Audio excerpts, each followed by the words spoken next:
Hello everyone. Today we'll explore the fascinating topic an empire across three continents, the story of the Roman Empire, one of the greatest civilizations in history. The Roman Empire spanned Europe, North Africa, and Asia, shaping the ancient world in powerful ways. In this chapter, we'll cover its political organization, social structure, economic life, and cultural diversity. While the Western Roman Empire collapsed in the 5th century CE, the Eastern Roman Empire, or Byzantium, continued and flourished. Its legacy is still felt in modern governance, law, religion, and infrastructure. Let's begin with the sources of Roman history. Historians rely on several materials, texts like historical accounts, speeches, and legal codes. Documents such as inscriptions on stone and papyrus records of trade or laws. And material remains, archaeological finds like buildings, pottery, and coins. Now, a look at the two most powerful empires of the time, Rome and Iran. Rome controlled Europe, North Africa, and the Mediterranean, forming a vast and diverse empire. In contrast, Iran, the Persian Empire, ruled Persia, parts of Afghanistan, and Arabia. The Euphrates River acted as a boundary between them.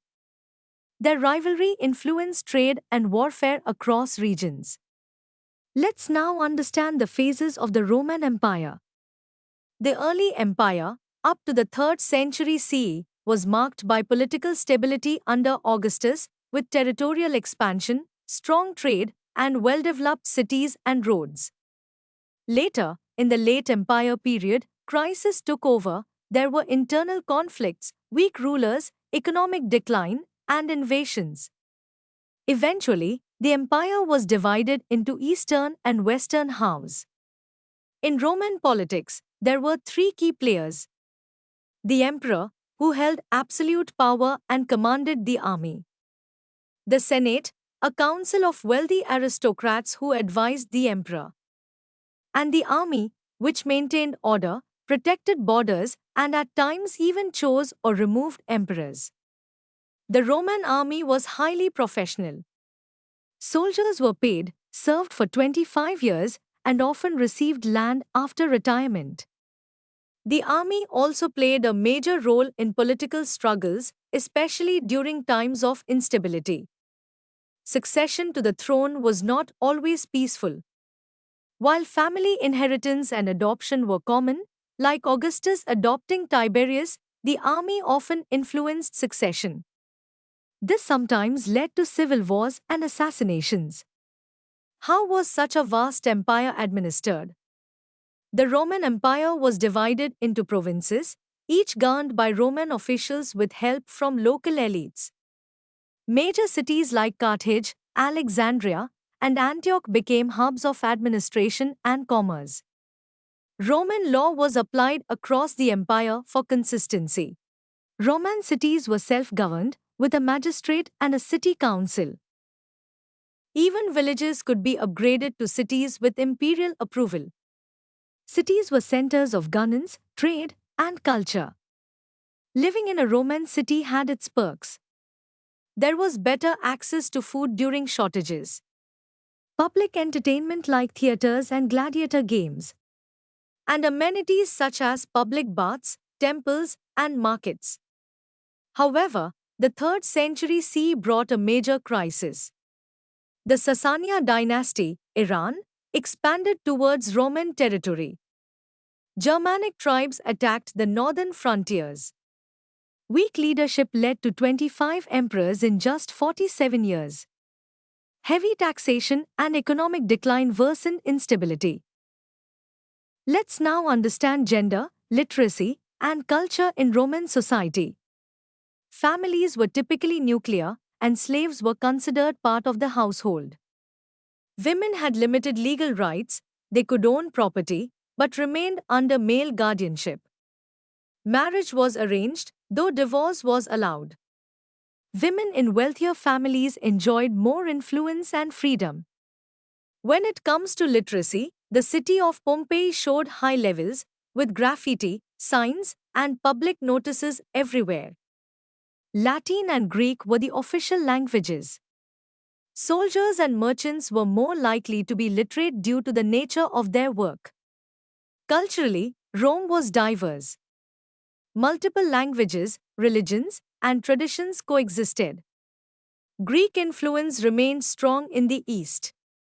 Public festivals, games, and theatre were widely enjoyed. Now let's look at economic activities.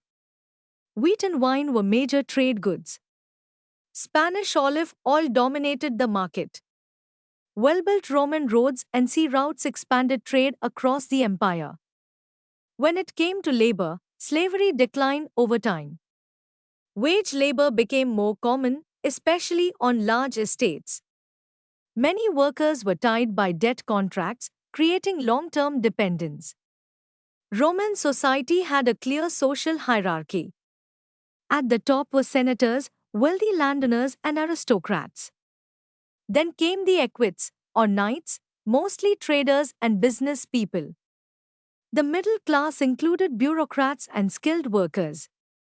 Below them were the humiliores, or lower classes, farmers, artisans, and laborers. At the bottom were the slaves, working in homes, fields, and mines. In the late empire, Rome's monetary system faced challenges. Silver coins lost value, and a new gold coin, the solidus, was introduced. However, corruption and high taxes damaged the economy further. The bureaucracy also struggled. Corruption and bribery were widespread. Even so, Roman law continued to protect civil rights to some extent and maintain a sense of order. In the period known as Late Antiquity, from the 4th to 7th century CE, several changes occurred. Administrative reforms were introduced by Diocletian and Constantine.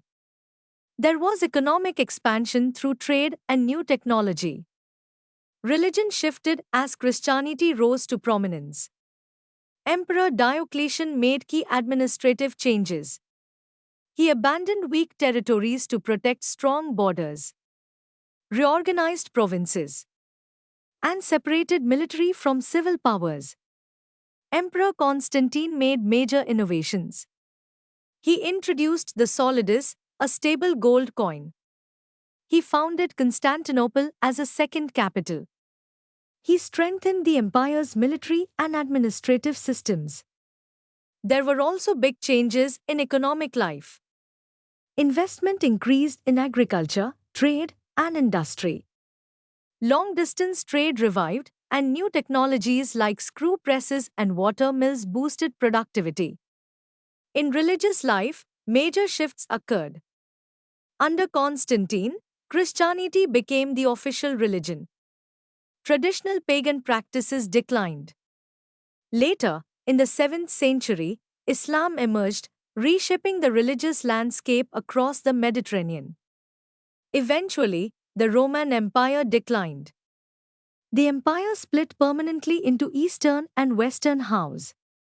The Western Roman Empire collapsed due to invasions by Germanic tribes. The Byzantine Empire, or Eastern Rome, continued Roman traditions. And the rise of Islam shifted regional power further. To conclude, the Roman Empire left a lasting legacy in law, culture, architecture, and governance. The fall of Rome marked the beginning of the medieval period.